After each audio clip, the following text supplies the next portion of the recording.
Welcome back to the channel. It's time for the big test. We're going to compare the RTX 4090 with the RTX 5090 using the Pimax Crystal Lite at full native resolution in both TAA and DLSS 4 modes in MSFS 2020 and 2024. And the results are very interesting indeed, and in many ways I'm quite surprised by them. So I can't wait to share this comparison with you, which includes my attempt at doing some benchmarking.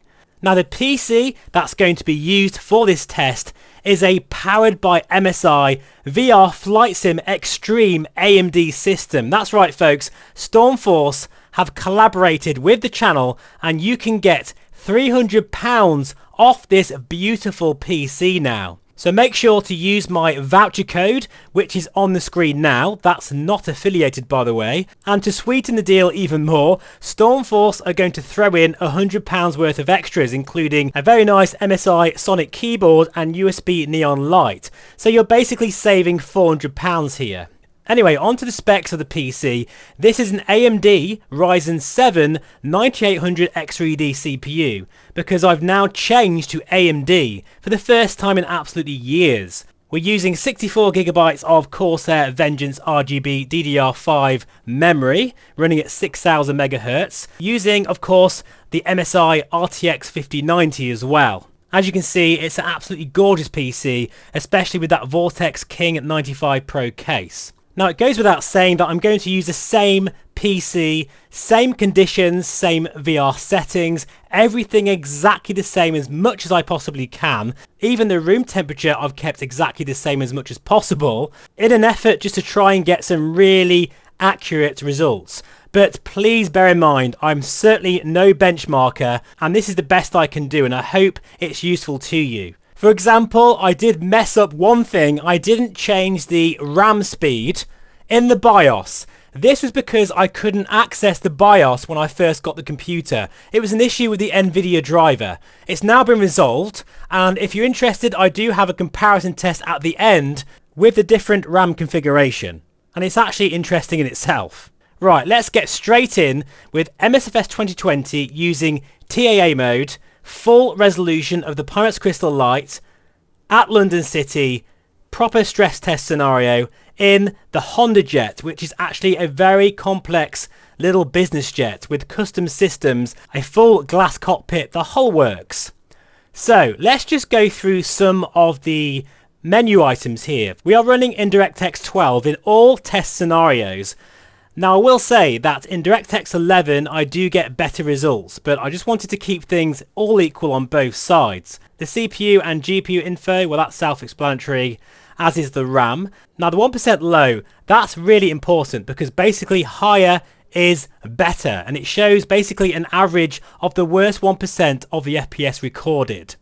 In terms of the frame time average, well, you can see a graph there below, and in milliseconds, that's the latency. Basically, lower is better. And if you think of it as our smoothness slider, and I'll go into this in a bit more detail because that's really important to talk about in this test. So, first of all, I just want to say that it's really important not to focus solely on the FPS numbers, because there's so much more to this. And you know what? When I actually saw these results back to back, I was really disappointed because in the headset with the 5090 it feels way more smoother than the 4090, and that is down mainly to the frame time. As you can see in every single case, and you'll see this in all tests, the frame time is a lot more consistent. Talking of which, let me tell you, trying to do this test in VR was really hard because I didn't have a guide to be able to fly the exact same route every single time. And bearing in mind, after each test I had to take the PC apart, then remove the GPU, put it back together again, and then try and remember all of these different flights. So if there is some discrepancies in terms of how I'm flying, I've done my very best. That's all I can do really. But I think it's now time to look at the graphs because I did use CapFrame X, and that's thanks to Mark from the SimHanger for suggesting this particular tool. So thanks buddy if you're watching this. And these are the results. And basically, in a nutshell, that is a 56.93% improvement in performance. And I have to say, it certainly felt like it in the headset. Okay, on to the next test. This time, we are in Ireland at a place called Donegal. Probably pronounced that incorrect, apologies. And we're using DLSS 4 as well. So it's a less taxing area in the TBM 900, a default aircraft. And this makes me realise that DLSS 4 is really the saviour for VR performance. And if you don't mind those glass cockpits being a little bit blurrier, then really the 4090 stands up really well here. Personally for me, I still really do prefer TAA when I can use it. It just feels more natural to me on the eyes. But there's no doubt about it that this test really shows that when using DLSS 4, that the 4090 performs really well. It's not until you get to really high taxing environments where the 5090 starts to shine. And as we look outside, again, it's around 9 to 10 frames per second difference. But you have to look at the 1% lows as well and the average frame time. And this is something that really is very, very frustrating, because when I've seen other people's benchmarks, I've started to feel a bit underwhelmed by the actual numbers that I'm seeing on the screen. But when you're in the headset, let me tell you, the 5090 just feels so much smoother. And these results here show just an increase of only around 12% in this case. But this is a less taxing area using DLSS 4. Right then, now time to up the ante a little bit. We're now back in TAA mode, but here's the thing, this is Microsoft Flight Simulator 2024, which is an absolute pig in VR to run. And when it comes to TAA mode, it really is almost impossible to run, even with a 4090, as you can see here. 15 frames per second versus around 23 frames per second at this point in the recording. Now, in fairness, this is Ultra VR settings, using of course the same weather, same scenario with both tests. And that's why I'm going to interject here and to show you what it's really like with normal settings, that is my optimum settings, running the Beyond 2 at native resolution over London City. Look at the performance here. This is as good as 75 frames per second solid. In fact, it is solid when I'm not recording. The frame timing is excellent. I don't need any motion reprojection. It is a solid 75 frames per second at native resolution. That's something I've never experienced before with any other system. Usually to get native frames per second, I need to go somewhere completely different, say Scotland or the middle of the Atlantic Ocean, somewhere where there's no buildings or trees. But this is incredibly impressive to think you can get 75 frames per second even in London City when you just turn down those settings a little bit and tweak them. Right, back to the test. But when it's all said and done, with the frame time so high on the 4090, you could really feel it. And I started to feel a bit weird actually, because it was very difficult to focus on anything with my eyes because of the stuttering and ghosting that even on the ground, it was just a blurry mess.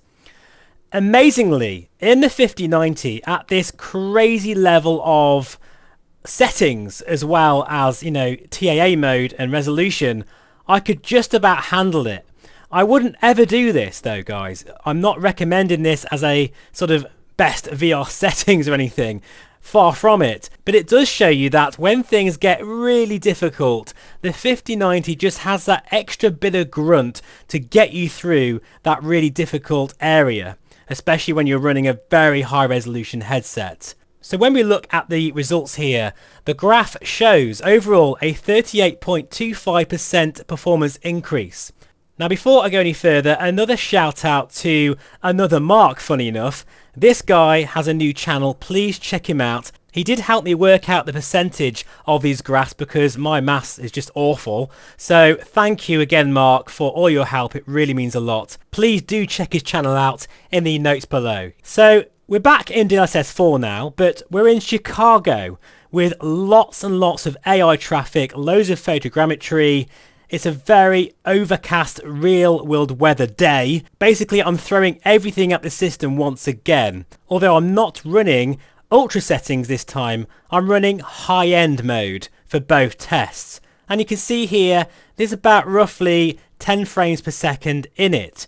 But it's also about the frame timing again and the 1% lows. And the 5090 is just way smoother overall. And that's becoming a bit of a theme. And it's the motion across the ground that makes the most difference to me. When I can look out and just see everything going past just that bit silkier, it just makes the difference for me personally.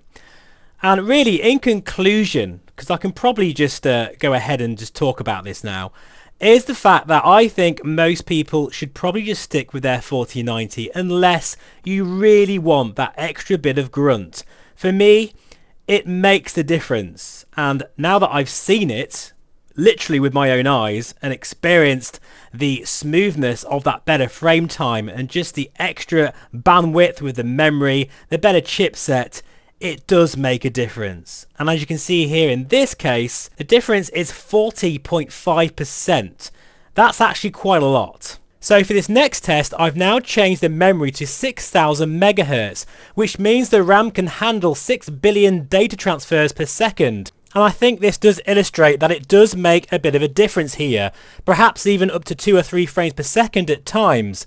But it's not a huge difference, especially in VR. And what I mean by that is when in the headset, I just don't really notice that boost in performance. But it could just mean that the PC is a bit more snappier and it can handle, huge data transfers better, which means less stutters or less likelihood of stutters. So make sure that you do enable the higher clock speed of your RAM in the BIOS. Something that I've definitely learned in this test. Because remember folks, I'm not a professional and I don't profess to be one.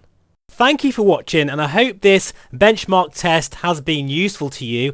I know I'm a bit late to the party, but hopefully it's been worth it. These sort of tests take a very long time to do. I've been at this all day and all night just to make a quick 10-minute video, which is insane to me. But in conclusion, for me, the 5090 with the AMD 9800 X3D processor is absolutely worth its weight in gold, especially as VR headset resolutions are getting much higher and the flight sims are getting more complex. It's going to future-proof my hobby personally for quite a while to come. Don't forget, there is a £300 off discount for this beautiful PC that is now going to be a staple for the channel. I'm going to use it on all my videos for the foreseeable future. And if you don't know already, I've been using Stormforce computers for about, well, nearly 10 years now. And you can imagine they work really hard. And so far, touch wood, I've had no issues at all. Please let me know in the comments below, what are your thoughts on this? I appreciate this is at the top end of our hobby. You don't have to have a 5090 based system. You don't have to get a VRX R4. Of course not. And I've got other content on the channel to show you how to enjoy VR on a more sort of normal budget. But if you want that high-end experience, living on the cutting edge, it definitely is this system. Take care folks, thanks for watching, and I'll see you again very soon. Bye bye for now.